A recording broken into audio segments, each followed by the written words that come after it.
What's up, guys? All right, today we are going to be going over letter 25, actually, on reformation.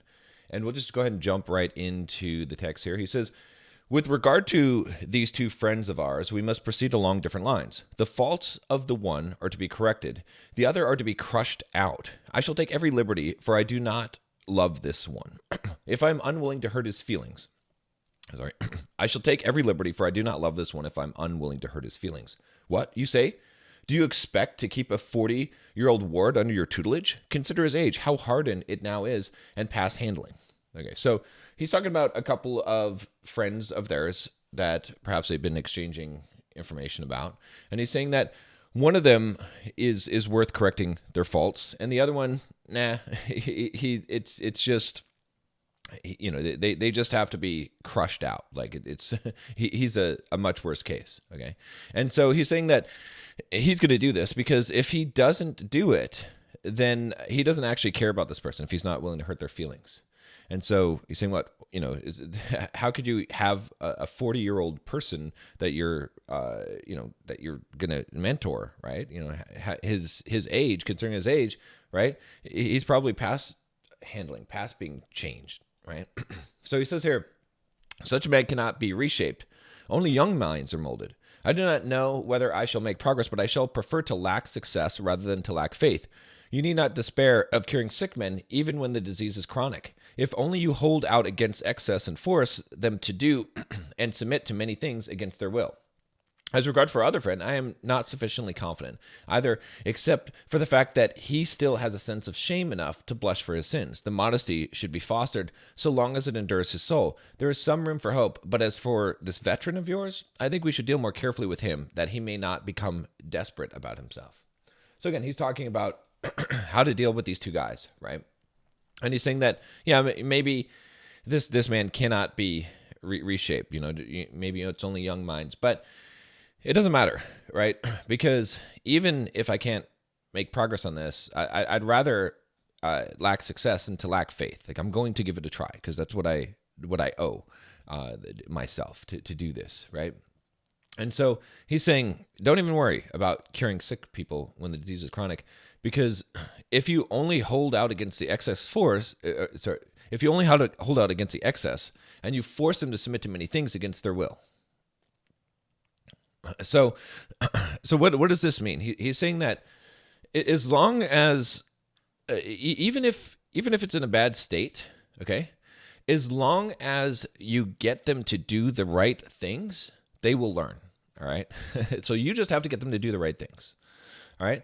And then for the other one, he's saying, you know, he's not really confident that this guy, that it's possible here, but, you know, at least he has, he has some guilt. He has enough shame to blush for his sins. So there is some sparkle of hope here. Okay. So in verse 3, he says, there is no better time to approach him than now, when he has an interval of rest and seems like one who has corrected his faults. Others have been cheated by this interval of virtue on his part, but he does not cheat me. I feel sure that these faults will return, as it were, with compound interest, for just now, I am certain, they are in abeyance, but not absent. I shall devote time to the matter and try to see whether or not something can be done. So he's saying the best time actually to talk to this guy is while he's actually not doing the wrong things, right?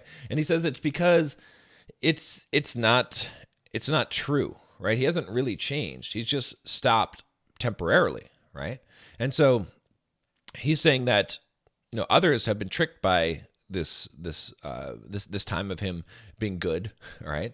But he's not fooling me. He's not fooling me. Okay, I know that what's happening, it'll return and it'll be worse. Okay, so they're not gone. His faults, they're just absent right now, right? And so that's his assessment, right? So he says in verse 4, but do you yourself, as indeed you are doing, show me that you are stout-hearted, lighten your baggage for the march. None of our possessions is essential. Let us return to the law of nature, for the riches are laid up for us.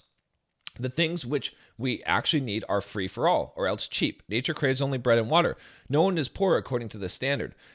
When a man has limited desires within these bounds, he can challenge the happiness of Jove himself, as Epicurus says. I must insert in this letter one or two more of his sayings. So he's saying, again, which he said multiple times, but look, here's the thing. Remember, nothing that you own is essential, right? The law of nature, what do you actually need? You just need bread and water. That's it. Think about how no one's poor according to that, right? So as long as you have bread and water, you really have very, very basic needs. And so if you keep that in mind, then he says when a man has limited desires within these bounds, so you don't desire anything outside of that, you can challenge the happiness of Jove himself, right? Because you'll be happy because everything is gravy, right? That's why I could say is like everything is gravy. So everything that you have besides that will be a bonus. You don't need that stuff. Do everything as Epicurus were watching you.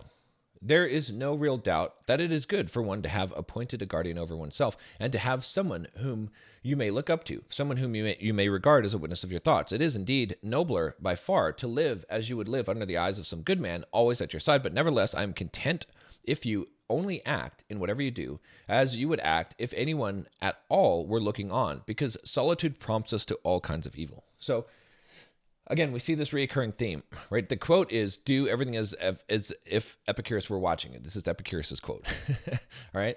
He's saying to his students, do everything as if I were watching you. And he's saying that, look, it'd be great if you had someone to look over you all the time and who could read your thoughts, all right? But even if you can't do that, what you could do is if you just acted as if you would if anyone at all was watching you, not even a good man that you respect, okay, then you would be doing fine, right? Because he's saying that when you're alone by yourself, when you don't think anyone could see you, that is what prompts you to all kinds of evil. That's where you make the biggest mistakes. And think about this in life, right? You make the biggest mistakes when you're alone by yourself. That's where you do the bad things, right? And in verse 9, he says, and then set as a guard over yourself the authority of some man, whether your choice be the great Cato or Scipio or Laius, or any man in whose presence even abandoned wretches would check their bad impulses. Meantime, you're engaged in making of yourself the sort of person in whose company you would not dare to sin. When the aim has been accomplished and you begin to hold yourself in some esteem, I shall gradually allow you to do what Epicurus in another passage suggests. Quote, the time when you should most of all withdraw into yourself is when you are forced to be in a crowd. So he's saying this. He's saying first start off by having some great person that you would not dare, do bad things in front of, right? Have that person be the person that you have in mind, okay? All the time watching you.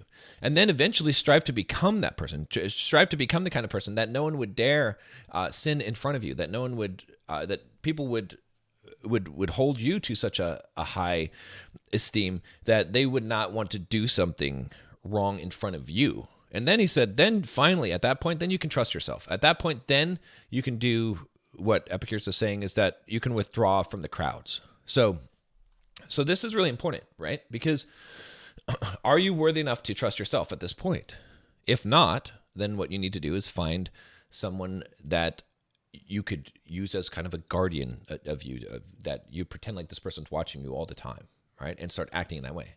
And then the next step would be for you to now start to become that kind of person, right? So that you would be the kind of person that someone would say that they would never do something wrong in your presence, that you are of that nature, right? And then finally, now you can start to withdraw from things. Now you can actually trust yourself. All right. In verse 7, he says, you ought to make yourself of a different stamp from the multitude. Therefore, while it is not yet safe to withdraw into the solitude, seek out certain individuals, for everyone is better off in the company of somebody or other, no matter who, than his own company alone. The time when you should most of all withdraw into yourself is when you are forced to be in a crowd. Yes, provided that you are a good, tranquil, and self-restrained man. Otherwise, you had better withdraw into a crowd in order to get away from yourself. Alone, you are too close to a rascal. Farewell. Right? So he's saying this. He's saying, like, at least find some kind of friend that is a positive influence on your life so that you're not alone. Okay? And then he's saying here that, the time when you could withdraw into yourself and be alone is when you're forced into a crowd. But that requires you to be good, tranquil, and self-restrained. Otherwise, it's better that you actually do the opposite, that you go into a crowd to get away from yourself, right? So that you are watched, so that you are in the presence of other people. So think about that. You got to figure out where you are, right? Are you in a place in life right now where you have enough self-control and discipline where you should be away from the crowd because the crowd will corrupt you? Or are you in a place where you are the corrupt one and you should be in the crowd? You should be around people all the time so that you don't, so that you're not able to be a rascal, as Seneca would say. All right, that is it for today. We'll see you tomorrow.